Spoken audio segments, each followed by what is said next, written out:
Our top stories here in today's Sunrise Smart Start at News 8 at 6:47. About 2 months after a new Monroe County program launched with the goal to keep kids and teens from getting into even more trouble, administrators running this are saying they're seeing some nice results. This is the JEDS program. We've told you about Juvenile Enhanced Diversion Stabilization. That's what it means. It allows for immediate intervention. Probation officers are brought in soon after an arrest is made to work with these young offenders, getting them back on the right path, or at least trying to. That young person is assessed, the family gets involved, and once that's done, officers can make a decision and offer recommendations for services that can help. Prior to JEDS, it could be 7 to 10 days before we would get an appearance ticket from the law enforcement agency that made the arrest. By taking that 10 days out of the mix, we reduce the opportunity for them to stay involved in the group of people that they're involved in or be continually involved in the bad behavior. The county's Department of Public Safety again says early results of the program are promising, showing just 5 repeat offenders out of the 90 intakes so far since it launched 2 months ago. A motorcyclist is dead after a crash at Latta Road and Kinmont Drive in Greece. Police say the motorcycle and car collided at the intersection just before 4 yesterday afternoon.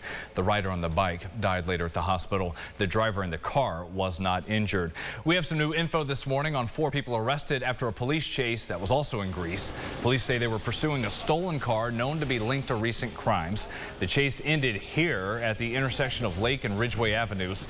2 men, 2 women taken into custody. They are Shondell Williams, Travis Brongo, Riley Van Bretterode, and Jamie Richter. They were arraigned on numerous charges and sent to the county jail. A break in one of the weekend homicide cases here in Rochester. The suspect, level 3 sex offender Kevin Dukes Jr., the 30-year-old, was arraigned downtown yesterday morning. Last week on Whitney Street, police say Dukes got into a fight with a woman who had an order of protection out against him. Then 38-year-old Constance Henry stepped in to help that woman. That's when RPD says Dukes killed Henry, stabbing her multiple times. In an apology in previous reports, we said the victim was shot. Again, that was an error. She was stabbed. Dukes is charged with second-degree murder and criminal contempt. During his arraignment yesterday, he pleaded not guilty. Some of the storms, heavy rainfall, had some issues for cars and drivers yesterday. Of course, with most underpasses, you see the warning signs about driving there as flooding can fill up fast. Russell Jordan says it was a weird situation. The water wasn't that bad as he was driving a Chevy Cruze through North Union Street in the city. Suddenly, though, he was in pretty deep.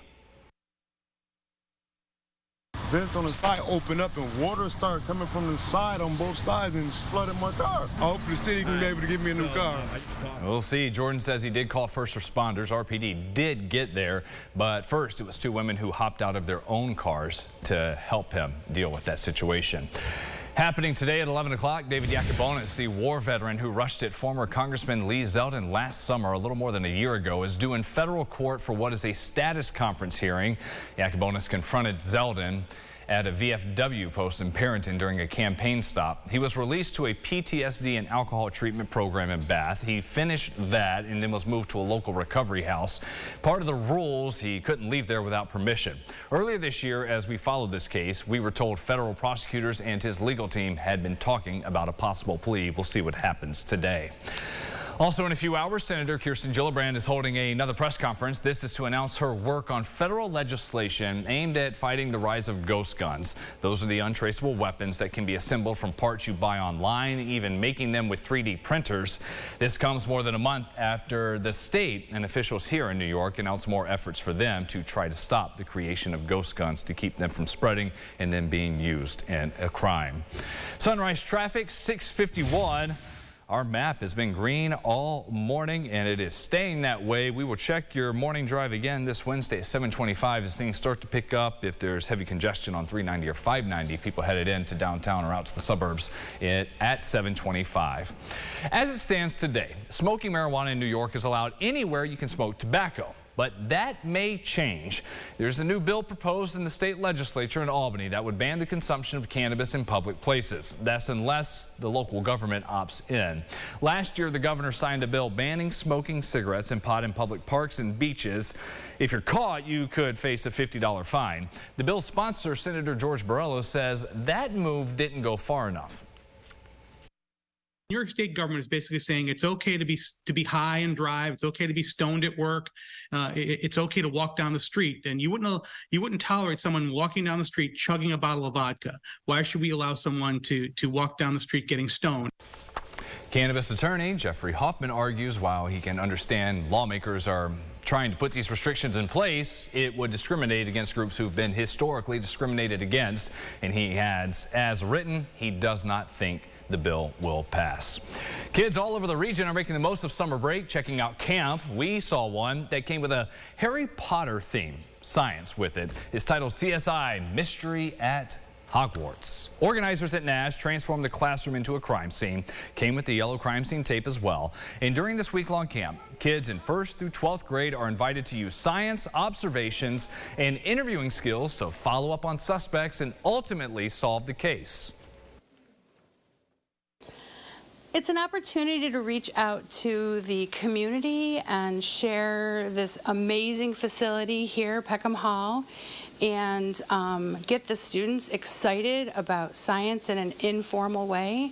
So they're having fun, but they're kind of learning at the same time. That is the headmistress, Amber, as these wizards refer to her. Says they also get to enjoy outdoor games and other activities. They have lunch and snacks too. It's a different theme every week, covering 75 campers attending. The final week comes with a theme involving space. Here we are, Buffalo Bills training camp. The players are here, the coaches are here. They'll get on the field in just a few hours at St. John Fisher. That's where we have Hayden Wentworth. She's been having fun all morning long, checking out what fans can expect. Hayden.